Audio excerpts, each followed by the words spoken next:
So imagine stepping off a plane in Tokyo, right? You spent, what, the last 2 years preparing for this exact moment. Oh, yeah, memorizing the flashcards, drilling the grammar. Exactly. Yeah. You know the vocabulary, you could probably recite the rules in your sleep, Right.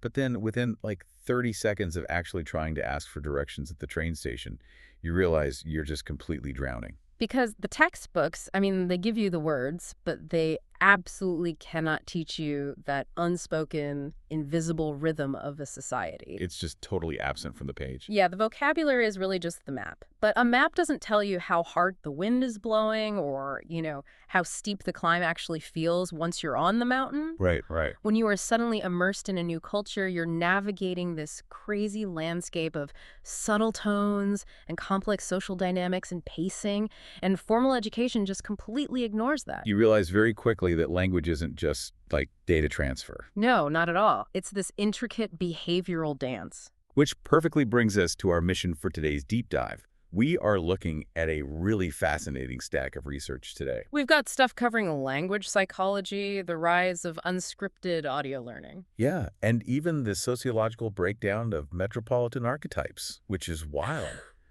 And our goal for you listening today is to extract a method from all of this that will completely transform the way you listen. We're going to provide actionable techniques for something called cultural shadowing. Right. And to be clear, this isn't about memorizing more verbs.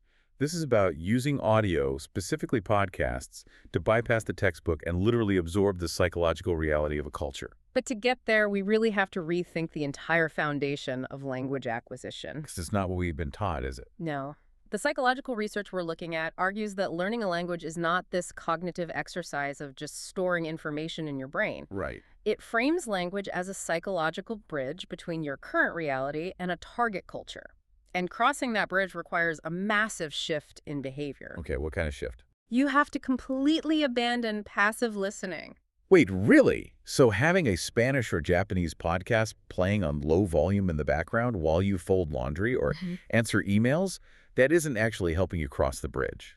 I mean, you might pick up a word here or there, but you aren't doing the psychological work. Ah, okay. It's the equivalent of watching a workout video from your couch and expecting to build muscle. That is a great analogy. Effective learning, according to the clinical studies here, demands active engagement. So the foundational technique is predicting and mirroring native speakers. Predicting and mirroring. Okay, let's unpack this for the listener. Sure. So you aren't just absorbing sounds, you're actively anticipating the speaker's next breath, their next word, and mirroring the exact intonation they use. It sounds like the difference between sitting in the bleachers watching a game versus actually stepping onto the field. Yes. Because on the field, you can't just passively watch. You have to physically predict the ball's trajectory and mirror your opponent's movements. You're putting your body into it. Exactly. Or, to put it another way, it's like you're trying on a different cultural nervous system. Oh, wow. Trying on a nervous system. Yeah, that's the physiological mechanism at play here. When you just read a transcript, your brain processes that information using your own native linguistic patterns. So, like, I'm reading French words, but my internal monologue is still using my American pacing. Exactly. But when you actively mirror a native speaker out loud, matching their speed and their pitch, you're literally forcing your autonomic nervous system to adopt a foreign pattern. Which means we need to break down the first actionable daily exercise for you listening. Because if I'm on my morning commute and I want to start trying on this new nervous system, I need to know the mechanics of predicting and mirroring. Right. So the tactical breakdown starts with anticipation. Okay. When you're listening to a native speaker on a podcast, do not wait for them to finish their sentence before you process it. Wait, don't wait. Don't wait. Actively anticipate the trajectory of the conversation. Based on the context, what phrase are they going to use next? Right. You're trying to stay a step ahead. But more importantly, anticipate the way the sentence will end. Like, will their voice drop in pitch to signal finality? Or will it trail off into a specific cultural filler word? So you're listening for the melody of the language, not just the lyrics. I love that. Yes. And then comes the mirroring part, which takes genuine physical effort. I can imagine. You have to literally repeat what they're saying, almost simultaneously. You match their exact intonation, the micro-pauses they take to think, the sudden rushes of speed when they get excited. You're mimicking the footwork of the native speaker in real time. Yes, exactly. Honestly, that sounds exhausting. It is. Because it requires so much more psychological bandwidth than just pausing a tape and repeating a sterile phrase like, where is the library? Oh, absolutely. You're actively trying to inhabit their specific idiosyncratic conversational rhythm. But if this intense active mimicry is required to cross that psychological bridge, my immediate thought goes to the environment. Environment is huge. Because if I'm sitting in a formal classroom or even just walking down a crowded street with my headphones, I am not going to start mimicking the exact breathing patterns and vocal fry of a podcast host out loud. You'd look crazy. I would feel absolutely ridiculous. Well, environment dictates behavior, right? Formal educational structures, the classroom, the lecture hall, the language lab, they're notoriously bad at fostering authentic, vulnerable mirroring. Because everybody's watching you. Yeah, and they're built around testing and correcting. Right. Which just creates anxiety. Right. You're not going to try out a strange new phonetic sound or a dramatic emotional inflection if you feel like you're going to be graded on it. Which introduces this really fascinating concept from the research regarding where this practice actually thrives. The third place. Yes. The studies point to the creation of a third place. Sociologically, we usually think of the third place as the coffee shop or the pub. Right, the environment that isn't the stress of work and isn't the isolation of home. It's this space of low stakes and high connection. But in the context of audio learning, this third place is digital. Yes, it's the intimate space created between your headphones and an unscripted, highly authentic podcast. Which brings in the second source we looked at, dealing with edutainment. Right. The landscape of online learning is heavily shifting toward edutainment, where educational value is delivered through the vehicle of entertainment. Okay, so high-quality audio production combined with unscripted dialogues. Exactly. It creates a psychological safe space. The learner feels like they're just eavesdropping on two friends at a bar rather than being lectured by a professor. Okay, here's where it gets really interesting, but I have to push back a bit. I want to play devil's advocate. Go for it. When I hear the word edutainment, my mind immediately goes to something heavily watered down.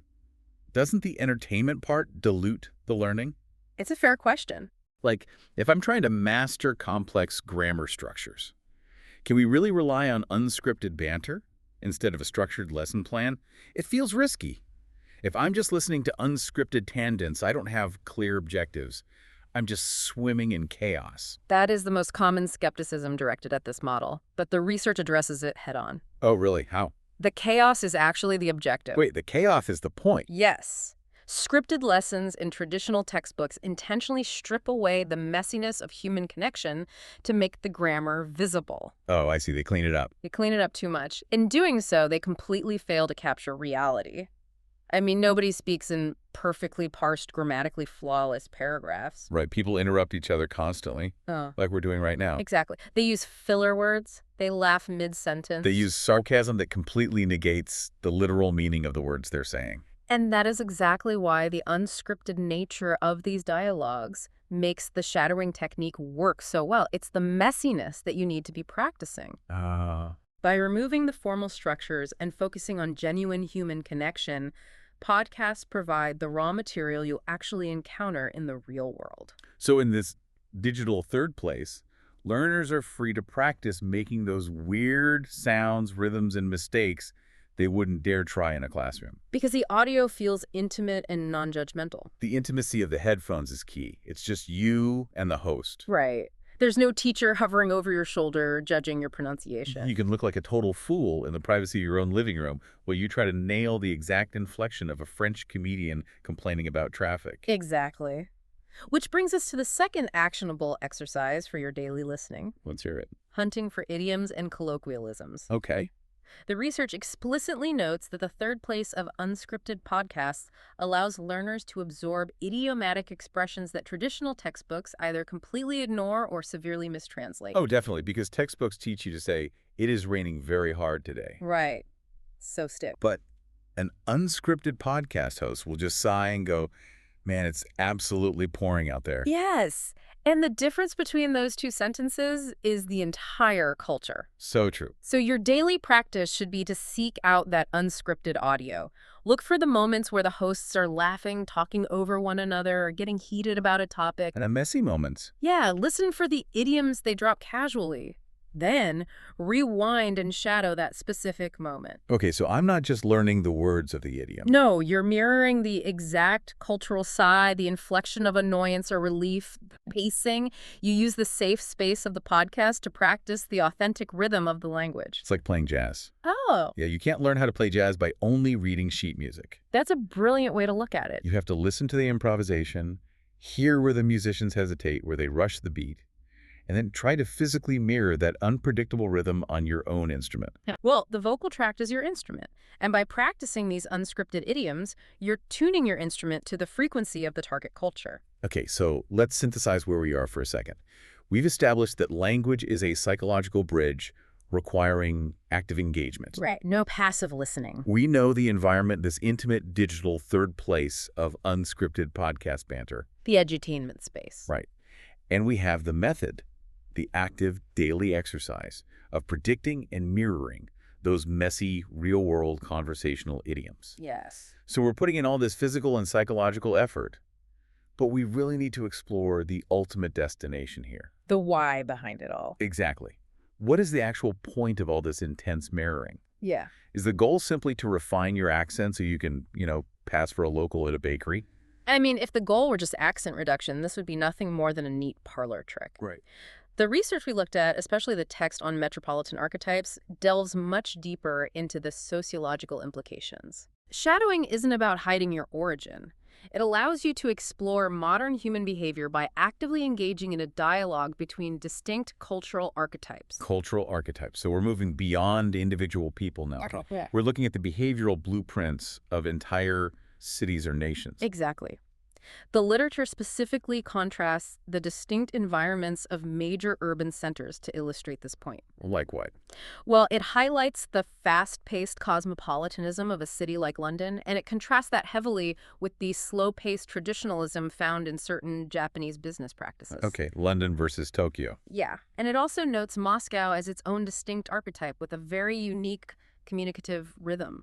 Let's paint an auditory picture of what that actually sounds like for you listening. Because fast-paced versus slow-paced can sound a bit academic. Sure. If I'm shadowing a London-based podcast, I am likely mirroring a rapid-fire, breathless exchange. Absolutely. The speakers are probably clipping their words, jumping in on top of each other's sentences, using humor as this fast-twitch defense mechanism. Right, because the rhythm communicates that time is money and the space is crowded. Yeah. And then contrast that with the Japanese business archetype. It's completely different. If you're shadowing a formal interaction in Tokyo, the entire rhythm flips. How so?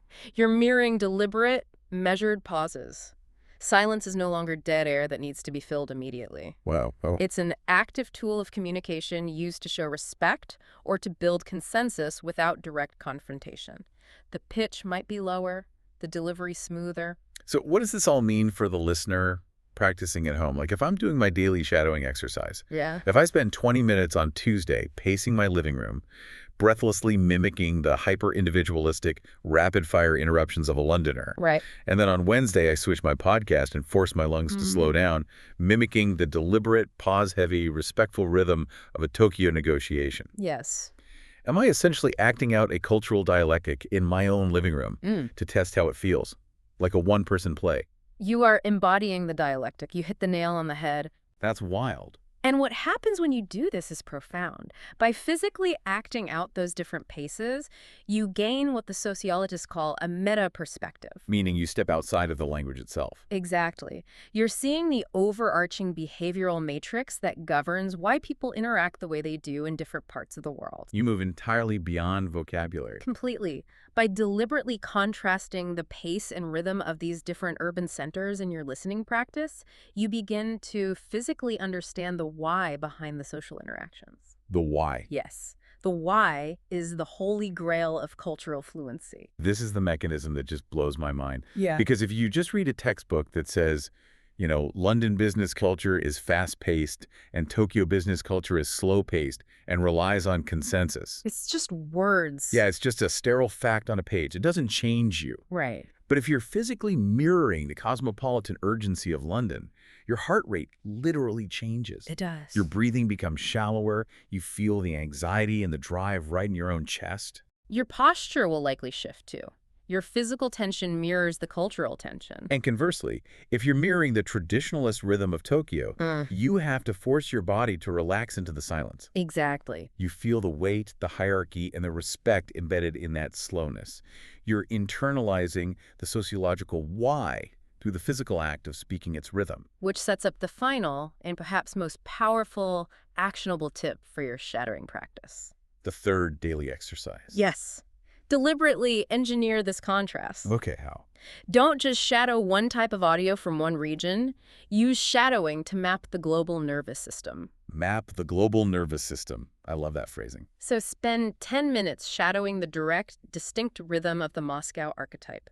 Then immediately switch and spend 10 minutes shadowing the breathless London archetype. And just pay attention to what happens. Exactly. Pay close attention to the physiological shift in your own body.